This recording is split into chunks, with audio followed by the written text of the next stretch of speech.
Buenas tardes y bienvenidos a mi casa. Soy Guillermo Arduino. Esto es Encuentro Digital CNN. Hago hincapié en lo de digital. Saben que octubre 29, hoy, jueves, es el día de Internet. Entonces pensamos en invitar a Silvina Moschini, que ha tenido unos logros impresionantes en el último tiempo. Gracias a Internet, y es una de las personas que nos visitó tanto en Encuentro como en Clix durante estos años y que empujaba tanto por el tema del trabajo remoto, etcétera, etcétera. Y ahora, bueno, el cachetazo de la pandemia nos dijo, acá están, ahora lo tienen que usar. ¿Vieron que Silvina Moschini siempre lo decía? ¿Cómo estás, Silvina? Muy bien, Guillermo. Bueno, encantada de celebrar este Internet que hoy no solamente nos ayuda en la economía, sino que también en muchos casos nos ayuda a tener la información que necesitamos de la mano de encuentros para poder llevar mejor esta pandemia. Ahora, ¿todos los países están en la misma posición? No, ¿no? Porque, por ejemplo, los que tienen muy buena conectividad sí pueden hacer uso de Internet y económicamente viable, hacer negocios, etcétera, pero no es el caso del mundo entero. No, así es, Guillermo. Y lamentablemente cuando decimos que Internet es el gran igualador, nos referimos a si lo tienes. Si no lo tienes, es el que también va a marcar las grandes diferencias. Por eso es súper importante trabajar los emprendedores, las compañías privadas, especialmente las compañías de telecomunicaciones y los gobiernos, en Claro. asegurarnos que todo el mundo tenga Internet y que sea bueno, bonito y barato para que todo el mundo pueda capitalizar de los beneficios que esta tecnología nos puede acercar o nos puede dejar de acercar si no las tenemos. Porque los gobiernos son los que tienen que facilitar para que las empresas hagan inversiones y puedan generar estos recursos para que el público en general sea creativo, haga negocios, se comunique, etcétera, etcétera. Y se demostró ahora, inclusive países que tienen mala conectividad dan clase por ahí en las universidades con 200 alumnos y la internet se cae, digamos, pero la gente tiene la paciencia porque sabe que hoy no tiene otra opción. Ahora, cuando acabe la pandemia, ahí sí va a tener que haber, tiene que existir ya un plan previamente establecido, porque si no, el que pega primero es el que pega dos veces. Sin duda, y creo que la gran oportunidad también en teniendo una conexión masiva, amplia, incluso en conexión donde hay gente que vive en lugares más remotos, puede ser la gran diferencia entre el desarrollo y la pérdida de oportunidad que la pandemia nos está abriendo, ¿no? La pandemia, como funciona, como lo que dicen, como un cisne negro, cambia la forma en que se hacen las cosas y en este caso normaliza la educación en forma remota y también el trabajo en forma remota. Por eso es más importante que nunca que se tengan las políticas públicas, pero que también las empresas estén trabajando para poder garantizar esta conectividad para todo el mundo y a un precio que sea razonable, para que todas las personas, sin importar a dónde vivan, puedan acceder de lo que creemos que es un derecho humano, un derecho que no es un derecho especial, es un derecho que todo el mundo tiene que tener, tanto como tienen agua, deberían tener hoy acceso a Internet. ¿Qué pasa con esos países que limitan el acceso a Internet? Cuba, eh, claramente, ¿no? Corea del Norte, China, China, Rusia. sí, pero China lo bloquea, pero digamos, la tecnología está, el recurso está y es de buena calidad, ¿no? Al menos las ciudades chinas que yo conocí lo pude experimentar. Pero esos países que lo tratan de frenar y que no quieren en realidad que haya libre comercio, que haya libre comunicación, etcétera, etcétera, ¿no puede hacerse a partir de una empresa sin que esté el Estado en el medio, por ejemplo, a través de satélites? Bueno, el Estado también no solamente permite el desarrollo de la tecnología desde el punto de vista del apoyo económico de las normativas que permiten la baja de los precios, pero también lo regula, es decir, si el gobierno no quiere porque decide que se va a vivir como se vivía en la época de los picapiedras, no hay mucho desde el punto de vista de satélites que se pueda hacer sin violar la ley, porque el gobierno tiene un doble rol, un rol de facilitar, pero también un rol de arbitrar y de definir qué es legal y qué no. Y si la decisión política, por una razón u otra, no que esté de acuerdo, por supuesto que no, es el no permitirlo, de cualquier manera que se haga, se estaría violando la ley y eso sería también un enorme problema. Lo importante es que se entienda que no se puede frenar el desarrollo, no se puede tapar el sol con un dedo y que ojalá eventualmente los países que hoy tienen por elección o no, sistemas que son tan restrictivos, que están atrasando a la gente, eventualmente evolucionen hacia modelos mucho más abiertos donde el conocimiento sea también un derecho que la gente pueda aprovechar como un derecho adquirido, como algo que ya tienen y que no les pueden quitar. Claro, porque inclusive aquellos que no tienen una familiaridad con la tecnología, que no están bien familiarizados con la tecnología, por ejemplo, la gente mayor, sí pueden usar Facebook. Y es una forma de, el resultado está a la vista. Saben cómo colgar una foto, cómo hacer un comentario. Digamos, al margen de que tal vez no existe la facilidad como para que desde el punto de vista madurativo ellos lo puedan incorporar. Si el sistema realmente es user-friendly, si es fácil de usar, lo incorporan. En tu experiencia, tratando de empujar, por ejemplo, en el caso de Transparent Business, ¿no? Una plataforma para trabajar en forma remota, no importa dónde uno esté. Y con el agregado de Silvina Moschini de empujar a la mujer con SheWorks, ¿no? Para que la mujer también pueda trabajar en cualquier lugar del mundo para un empleador y todo a través de una conexión digital. Los gobiernos están, desde el punto de vista de comprensión, listos para entender de qué se trata, porque yo siempre traigo el mismo ejemplo. Cuando Mark Zuckerberg fue al Senado y tenía que explicar lo que era un algoritmo o lo que era la inteligencia artificial y qué sé yo, se notó, pero se notaba que los senadores no entendían nada. Estaban en otro ritmo. Entonces, en tu caso, cuando vas a los gobiernos como para decir, bueno, a ver, ustedes también lo pueden utilizar como gobierno, esta plataforma, ¿entienden lo que es o no? No todos, creo que lo que hizo el COVID es que trajo, como decís, una gran cachetada de realidad digital, donde se dieron cuenta de que es o nos digitalizamos o perdemos la oportunidad de tener continuidad en el gobierno, continuidad en los negocios, dependiendo de cuál sea la audiencia, porque si no trabajaban con tecnología en forma remota, no trabajaban, era eso o nada. Entonces, masivo cambio que trajo la pandemia, la transformación digital, ayudó a que por lo menos se dieran cuenta que cosas que antes se pensaban que eran imposibles, como trabajar en forma remota, porque imagínate, Guillermo, muchas personas posiblemente decían, yo no puedo implementar programas de trabajo remoto porque la cultura, porque la tecnología, porque la seguridad, nosotros no hacemos eso. Y de golpe no se vieron más que con la alternativa de trabajar de casa. Entonces, eso impactó a la fuerza el cambio que transformó culturalmente lo que se podía hacer y lo que no.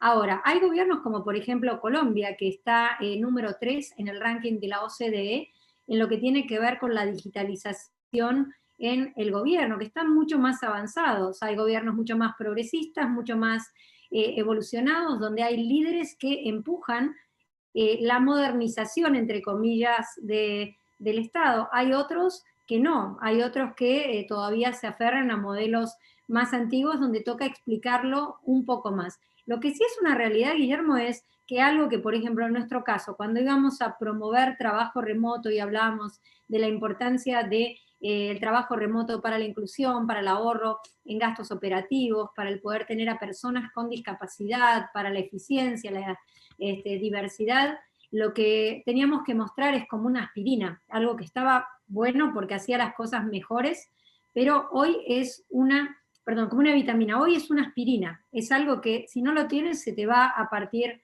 la cabeza y eso va a ayudar a que muchos legisladores también entiendan que tienen que acompañar este nuevo modelo y no poner trabas legislativas en las leyes del teletrabajo que hagan que sea más difícil o que salga literalmente más caro el collar que el perro, mandar a la gente a teletrabajar, que se acompañe con un marco que haga que funcione para la gente que trabaja, poniendo límites, poniendo unos lineamientos, pero que sirva para que las empresas también empujen este tipo de modalidad que es definitivamente mucho más eficiente y mucho más inclusiva que lo que tenía en modelos tradicionales. ¿Cuál es la tendencia? ¿A ir a un sistema de trabajo mixto, un poco en la oficina de vez en cuando y gran parte en casa, o 50-50? ¿O en realidad los empresarios están diciendo, bueno, en cuanto haya una vacuna distribuida por todos lados y se logre la inmunidad, todos volvemos a la oficina? No, yo no creo que todos volvamos a la oficina. De hecho, Gallup dice que 8 de cada 10 CFOs o directores financieros dicen que van a continuar con trabajo remoto. Lo que yo creo es que el futuro inmediato del trabajo es un modelo híbrido, donde va a haber personas que van a trabajar de manera remota, en algunos casos permanente, en algunos otros casos teniendo espacios donde pueden colaborar con sus compañeros para determinadas instancias donde tenga sentido el trabajar en forma colaborativa en persona. No hay una forma mágica para decir 50% y 50% porque depende de cada compañía, depende también de los ciclos de trabajo. Hay trabajo que se hace mejor en la computadora, desde la casa, desde el cafecito, desde donde uno quiera hacerlo, y hay otros que se hacen mejor en persona. Yo, por ejemplo, que lidero una compañía que es lo que se llama Remote First, es decir, que nunca tuvimos oficinas, tenemos coworking spaces donde vamos y en esos coworking, cuando tengo ganas de irme de mi casa, voy a trabajar, o ahora estoy trabajando para fundar el Girls Hacker House para que todas las chicas de mi equipo, cuando tengan ganas de hacer workation o venirse a trabajar unos días, Ah, qué bien. puedan venir. ¿A Los dónde? chicos ¿A tu también casa necesitaban. o en un lugar, o en un lugar X? Estamos explorando opciones, pero están invitados. ¿Y en qué No piso todos los vivís? de la audiencia. Ahora estás en Miami, ¿no? ¿Y en qué piso vivís? Ahora vivo en un departamento que es bastante abierto, en un departamento en la playa. Antes vivía en el piso 44, pero bueno, la pandemia obviamente me eyectó por cuestiones Me sanitarias. engañaste porque te llevaste el background. Ese que tenés detrás tuyo lo tenías en el piso 44 también. Me engañaste. No, no, este no, era parecido. Silvina, la pregunta final tiene que ver con esto. Si no hubiera habido pandemia, Silvina Moschini podría haber sido el primer unicornio femenino que levantó, vamos a definir el unicornio, ¿no? Que levantó $1.000 millones, 1 billón en inglés, en inversiones para una empresa como es Transparent Business. Si no hubiera habido pandemia. Yo creo que hubiera tomado mucho más tiempo. Lo que hizo la pandemia y lo que nos convirtió en unicornias, como decimos, para poder darle un juego de palabras a el femenino de unicornio, que es una compañía que el mercado valora en $1.000 millones, que recibe capital externo, hubiera tomado mucho más tiempo. Creo que lo que hizo la pandemia es que nos aceleró un mercado porque de golpe la mitad del universo tuvo un problema serio, urgente, absolutamente masivo, que es el encontrar una tecnología y un marco que les permita trabajar en forma remoto. Así que hoy tuve la oportunidad, espero que sea el primero, es el primero de mujeres latinas liderados y que hizo una estructura distinta de fundraising, porque levantamos de gente que invierta a partir de $5.000 en nuestra compañía, promocionando la oferta como una oferta privada, como si fuera una oferta, el equivalente a una oferta de acciones en la bolsa. Pero espero, Guillermo, que sea el primero de muchas, porque hay muchas mujeres emprendedoras increíbles en nuestra región que tienen compañías que merecen ser unicornias y que esperamos que el mercado les responda, que los fondos de inversión las acompañen y que si no les acompañan los fondos de inversión, que piensen que la gente pueden apostar en sus compañías y acompañarlas en el éxito y en la dominación del mercado a nivel global. ¿Y por qué esa reticencia? ¿Por una cuestión de género como siempre? ¿Por una cuestión de que también le costó a la mujer llegar a los círculos políticos, a los círculos empresariales? La tecnología, por ejemplo, tiene una baja representación femenina en líneas generales. ¿Cuál es la razón? Yo creo que es precisamente un condicionamiento cultural. Las mujeres hoy logran la mayor cantidad de títulos universitarios, doctorados, maestrías, y sin embargo solamente el 5% de las mujeres son CEOs de compañías en los Estados Unidos, el 7% son jefes de estados, y tristemente el éxito y el liderazgo no está normalizado para las mujeres, y tenemos que hacer que eso cambie, porque no se trata de calificaciones o de ganas de hacer cosas grandes, pero uno es el tema del bias cultural, otro es cuando sos emprendedora, si no tenés acceso a dinero, no podés hacer empresas grandes. Y el 0.4% del capital de los inversores, de los fondos de inversión en los Estados Unidos, va a emprendedoras que son Latinx, emprendedoras latinas. Para que tengas una idea y para cerrar, una sola compañía de cigarrillos electrónicos que se llama Yule levantó 10 billones, 10.000 millones de dólares. ¿Sabes cuánto capital levantaron todas las emprendedoras combinadas en los Estados Unidos? 2.9 mil millones. Es Claro, penoso. la Tiene tercera que cambiar. parte. Claro. No, cuando dije la última pregunta me refería a ese tema, no es que se nos acaba el tiempo, sino que vamos a enfocar ahora la conversación para otro lado. Pero recién dijiste unicornias y la gente que utiliza el lenguaje inclusivo te va a decir que es unicornies Yes. o A unicornix, nosotros nos ¿no? gusta unicornias, no importa. La gente que usa el lenguaje exclusivo, que use lo que quiera, nosotros tenemos el derecho de decirle como queremos y nos Sí, gusta claro. unicornio o unicornio rosa, y no es unicornio rosa porque discrimina el uso de color, sino porque a mí me gusta el rosa, y punto.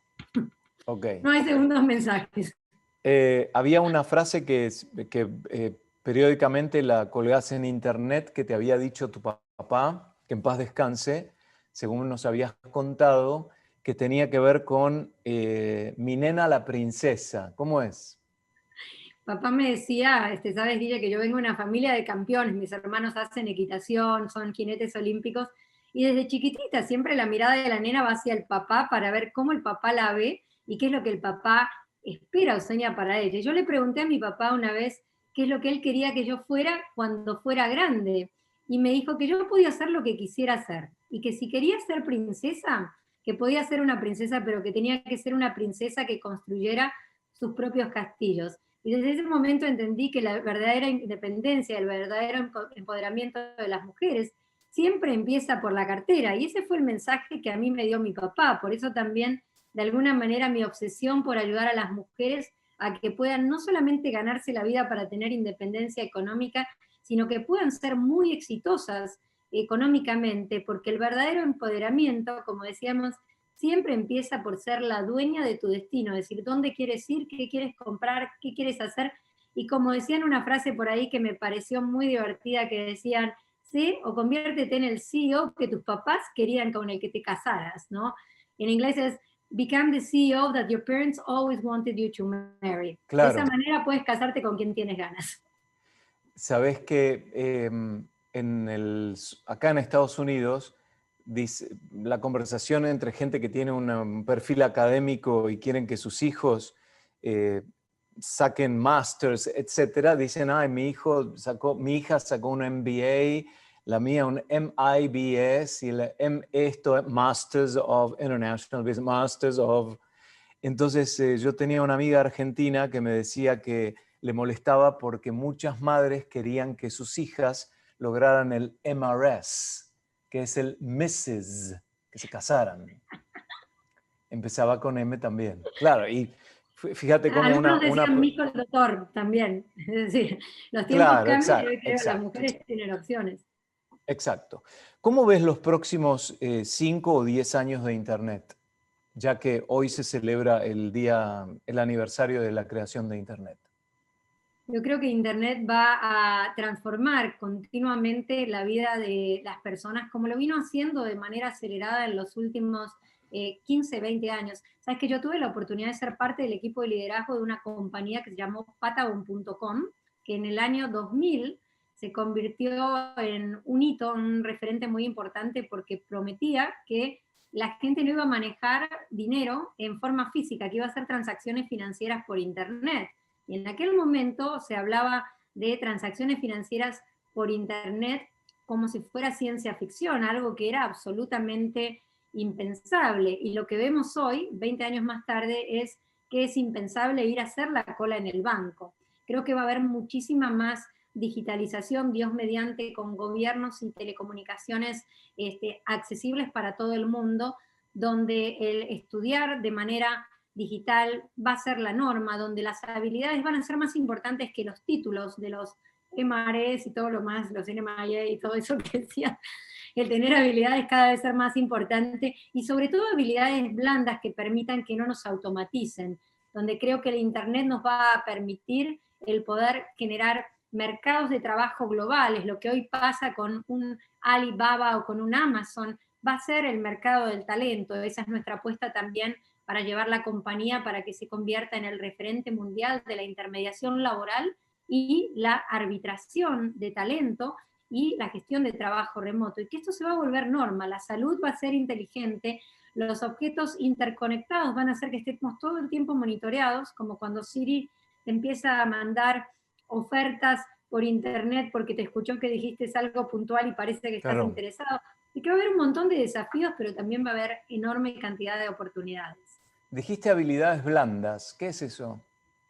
Las habilidades blandas son las habilidades que muestran que a uno le rota bien la rueda. En términos muy criollos, Guillermo, la capacidad analítica, la capacidad de resolver problemas, la habilidad de generar relaciones, lo que se llama capital social, la habilidad de comunicarse efectivamente, la capacidad de pensar críticamente y de manera creativa, es decir, todo eso que no te enseñan normalmente en la escuela y que hacen que diga, esta persona tiene criterio, esta persona es proactiva, esta persona le das una consigna y sabe cómo resolverlo.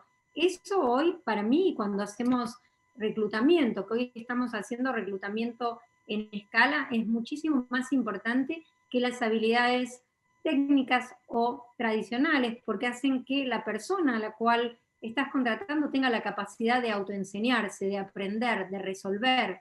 Si no sabe algo, en un tiempo de cambio no importa, porque si tiene la capacidad de aprenderlo, eso es mucho más valioso que el conocimiento per se, que seguramente en unos pocos días se convierta en obsoleto. ¿Cuáles son las características de una persona para triunfar en un trabajo basado en la nube? Voy a tirar la primera, ¿no? Y me gustaría que completaras más. Adaptabilidad.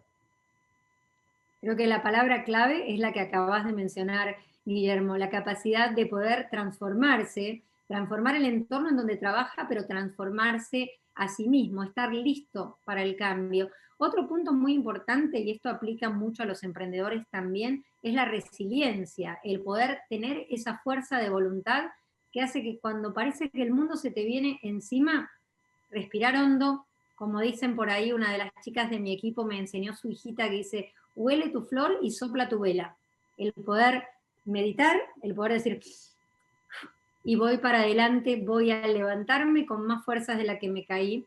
También la capacidad de comunicación es sumamente importante, el desarrollo. A veces la gente, y sobre todo nosotros que tenemos el privilegio de poder contar historias porque estudiamos comunicaciones o trabajamos en comunicaciones, muchas veces no vemos en organizaciones con otros líderes la capacidad de comunicar. Y la capacidad de comunicar es una capacidad que es sumamente importante a lo largo de todos los niveles y a lo largo de todas las profesiones. Y esto se vuelve más importante porque cuando trabajas con equipos distribuidos tienes que hacer explícito lo implícito. Tienes que comunicar claramente expectativas, cómo quieres que se hagan las cosas.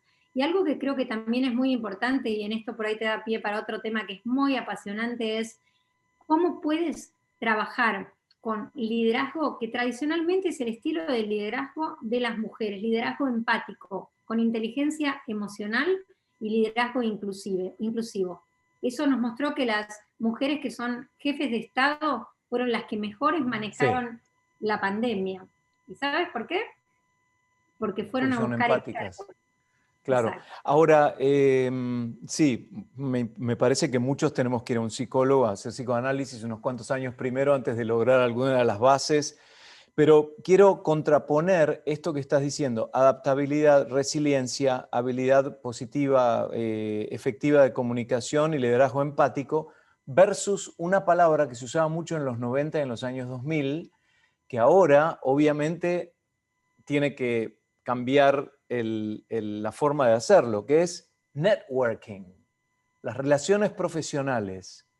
Antes decían, todo es networking. Hay que estar relacionado, hay que ir a tomar un drink, una copa de champagne con este, hablar y preguntar. ¿Y ahora? Y ahora se trata de construir capital social y es la versión digitalizada, si se quiere, del networking. Yo ayer casualmente le dejaba una recomendación en LinkedIn a una muchacha de Puerto Rico que se llama Yasmín, que desde que comenzamos con el proyecto de Cloud Working Academy, buscando darles herramientas a las empresas para que aprendan a trabajar en forma remota, la mujer me siguió en todos los entrenamientos que hicimos, me ponía mensajitos por las redes sociales, nos promocionaba, fue construyendo un enorme caudal de capital social que hoy yo ya siento que es como mi mejor amiga, porque a través de las redes sociales ella hizo networking, ella construyó su capital social. Y creo que esto es un activo sumamente importante porque hoy la gente se conecta porque tiene o una misma visión o tiene intereses en común y tal vez muchísimas veces ni se conoce. Entonces estableces relaciones a través de Internet donde comenzás a construir una relación con una persona a través de tener una mirada similar y en muchos casos cuando uno piensa en cómo construye capital social, cómo hace networking en la era digital, piensa en distintos tips que son muy importantes. Una es pensar a quién le gustaría conocer y tratar de conocerlo a través de lo que tuitea, a través de toda la información valiosísima que uno comparte con el universo a través de las redes sociales y interactuar, retuitear, si tiene alguna causa que esta persona está apoyando, el ayudarla a promocionar, el tomar una actitud más activa en la participación cuando esta persona hace algo, el volverte valioso. Y antes no tenías esa chance y hoy, como decís, antes era el networking, business is a contact sport, los negocios son un deporte de contacto, pero ese contacto no tiene que ser necesariamente contacto físico, puede derivar en contacto físico, pero se puede conectar y se puede comenzar a través de las redes sociales y a través de medios digitales. Pregunta final ahora en serio. ¿Cuál es LinkedIn? ¿Es un buen lugar como para comunicarse profesionalmente y establecer un vínculo con gente afín o gente que te interesa, que te puede dar una mano, que te puede dar un trabajo, de la que puedes aprender, etcétera, etcétera? Antes era, Silvina, necesito que me presentes a alguien, o sea, vamos a tomar algo y me lo presentás porque quiero llevarle tal idea, etcétera, etcétera. ¿Es LinkedIn una buena plataforma para que la gente profesionalmente se pueda acercar a los demás? Sí, absolutamente. Creo que es una plataforma extremadamente valiosa donde la gente tiene que invertir tiempo y tiene que invertir un foco y una estrategia de creación de contenido, no solamente en cómo se presenta. Imagínate que LinkedIn es como si fuera una tienda dentro de un gran mall, donde cada uno tiene una marca, donde su marca va a Claro. comunicar, cómo uno se presente, cómo uno comparta información, cómo uno interactúe también con terceros, las recomendaciones, contenido que pueda estar también haciendo, por ejemplo, en mi caso yo soy LinkedIn Influencer y eso me permite que yo pueda empujar contenido, historias, ideas, y esto me permite que pueda llegar a un montón de gente que cuando ve algo que yo hago puede chequear mis credenciales y la gente que también me ha escrito o que interactúa conmigo y es sumamente valioso. De hecho, nuestra estrategia de levantamiento de capital estuvo centrada principalmente en LinkedIn, donde la gente mira a ver si sos de verdad. Claro, ahí está. Y habla Bueno, mucho de ti. vieron que además todos los temas que hablamos en todo momento, todo está relacionado con Internet, justamente porque hoy se celebra el Día Internacional de Internet. Le agradecemos a Silvina Moschini con su nueva frase, Business is a contact sport. Es decir, los negocios es un deporte de contacto, ¿sí? Mi señor, y hora de contacto por internet, por supuesto, para celebrar Exacto. el día. Gracias, Silvina. Nos vemos en cualquier momento. Gracias. Gracias a ti.